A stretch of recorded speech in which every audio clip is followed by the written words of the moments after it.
বিষ্ণুই বলেন জাহান্নামের সবচেয়ে হালকা আযাব কি হবে শোনো। জাহান্নামের সবচেয়ে হালকা আযাব হলো ওই ব্যক্তির আযাব যার পায়ে দুটো জাহান্নামের আগুনের জুতা পুড়িয়ে দেয়া হবে। ওই আগুনের উত্তাপে তার মাথার মগজগুলো ভাতের মারের মতো টপ টপ টপ টপ করে বেয়ে বেয়ে পড়বে।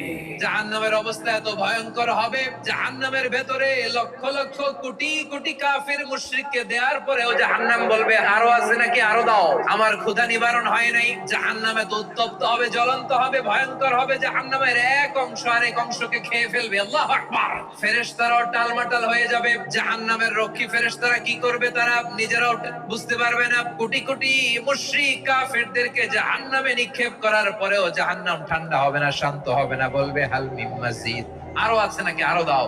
তখন আল্লাহ তাআলার কুদরতি পা জাহান্নামের ভেতরে ঢুকিয়ে দিবেন। দেওয়ার সাথে সাথে জাহান্নাম থেকে আওয়াজ আসবে, কত কত বিইজ্জাতিকা ওয়া বিকদরিক,